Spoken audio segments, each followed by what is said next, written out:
You get my point? So what the society thinks about my family or anything, it is them. You get my point, yeah? And it is alright.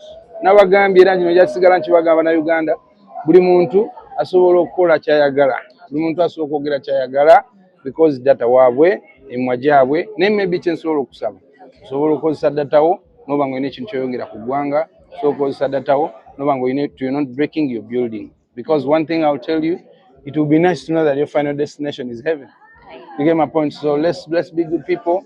But again, if you fail not to be good, again, it is not our problem. We just pray, mukama bakume, era bongere mikisa. But mukole kubanga kijja bakirunje, because mbira babiyita nnyo bingi every time.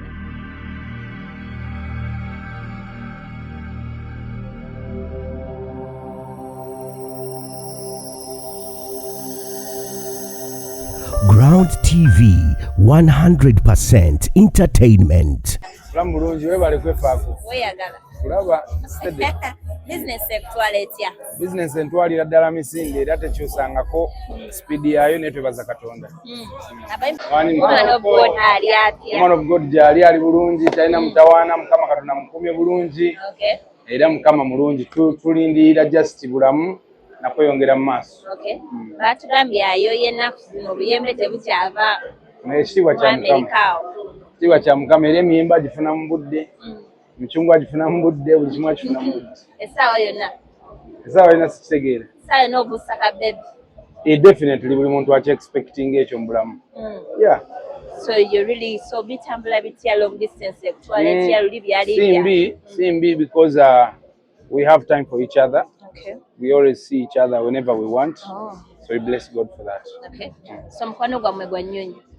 Asizwa gwa nnyonyi kubeera n'ewaabwe ewaffe era wabava mu kibuga wava ku airport era alinyawo taxi. N'atuuka ewaka ya. Isn't it affecting you in any way? Not at all. Yeah.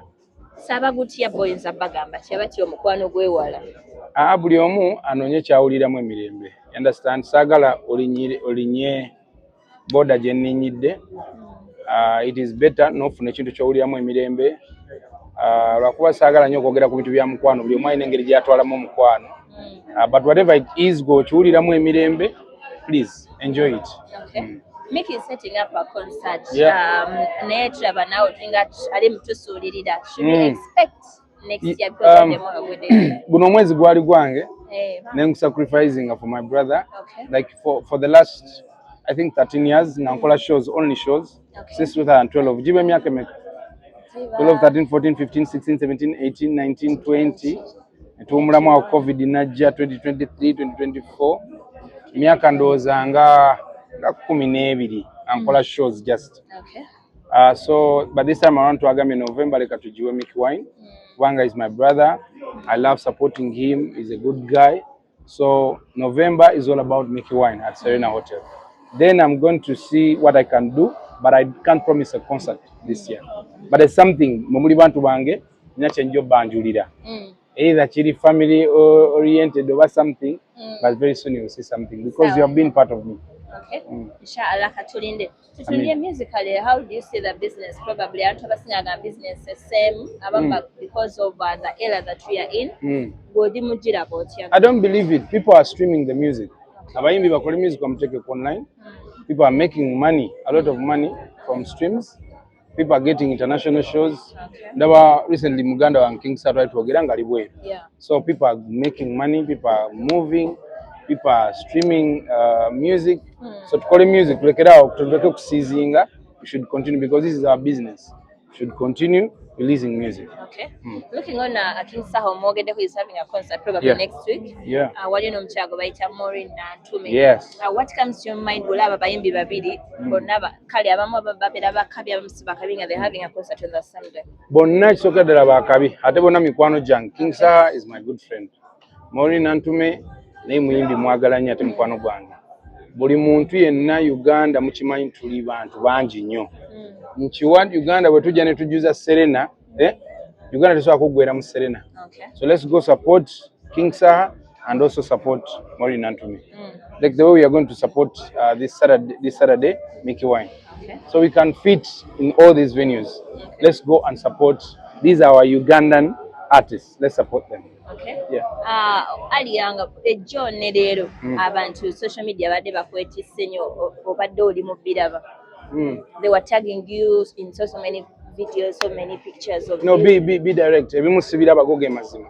Yeah, siri nnyo omuntu wa social media. Okay. So we don't worry, just kuva jjo kulwagulo badde bali mu kutaginga ne baby mama wo bagamba tewamuyisa bulungi, you just woke up one day and said you moved on. It was really hurting. It wasn't easy to deal with. It is not true. Naye amazima matuufu gasobola kuva wa omukyalo okuba mu respectinga nnyo nnyo era sina kye nsobola mwogerako naye muli bantu bakabi mumunoonyeeko muwulire ekintu ekiva ku ye because the video, I think the video you're seeing egitambula ndowooza yakolebwa emyaka ndowooza nga omwana wange alina emyaka emeka like yadda nnyo buli omu alina amasimu abantu bakola bye baagala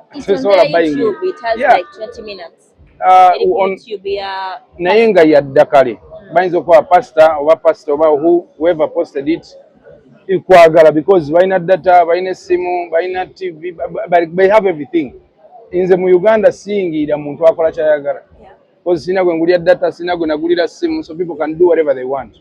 But naye kirungi nnyo kati eyapostinze musogana ne mubuuza eno video yakwatibwa ddi tutegeera eyabyogera namugamba wayi bino byabyogera ddi yo wabyogera bitegeeza ki you get naye nze nganze sikkirizibwa era si kiri kikola kussa muntu wansi kukisa muntu maaso kalata oyo omukyala yanzalira abaana namuwangaze amu omutima gwe kyeguyayanira amu buli kimu ekirungi and we are talking and we are okay. So there is communication between you two. Definitely, and I'll be frank with you, even today we talked. You get my point? So naye mumunoonyeeko kijaba kirungi nnyo muwulire side ye you get nenze era thank God I'll be frank with you mwina n'okwebaza Katonda mu byenze njogedde ku muntu nenze sirisogera ku bantu and I respect my family like the way I respect her family mukyala alina omwami alina abaana agwana okwebwa ekitiibwa you get my point naye mufunaka no it can't. Our kids bakulibwa abantu babiri ne Katonda nze ne mama w'abaana ne Katonda you get my point so what the society thinks about my family or anything it is them you get my point and it is all right nabagambye era kino kyasigala nkibagamba na Uganda buli muntu asobola okukola kyayagala buli muntu asobola okwogera kyayagala because data waabwe emwa gyabwe ne maybe kyensobola okusaba osobola okukozesa data wo noba nga olina ekintu kyoyongera ku ggwanga so okozesa data wo noba nga you're not breaking your building because one thing I'll tell you it will be nice to know that your final destination is heaven. You get my point? So let's be good people. But again, if you fail not to be good, again, it is not our problem.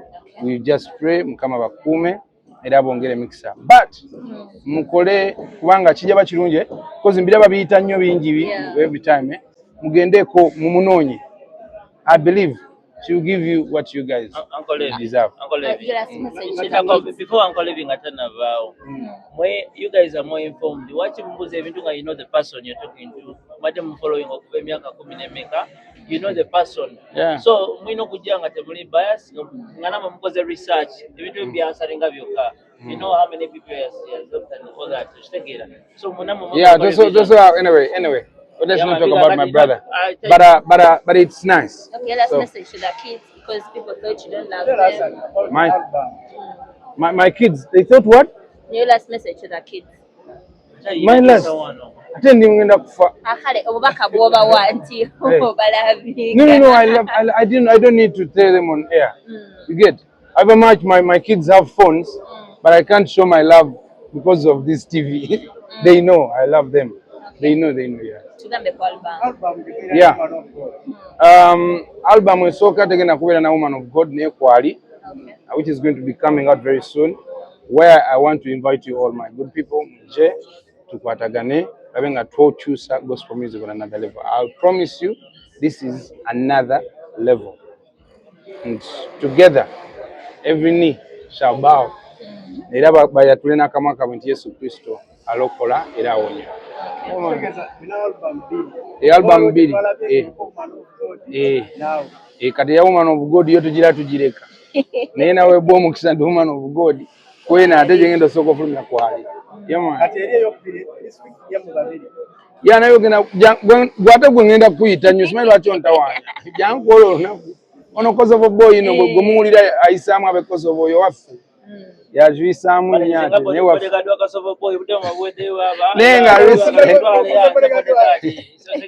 Nenga respect. So banange, ladies and gentlemen, I'm here with my young brother. One of the most talented artists we have in the country. And we are standing in togetherness to invite all of you, buli muntu yenna gyali, please come and be part of this historical Saturday. Mickey Wine is the wine. He's one of the best performers. He's one of the nicest guys.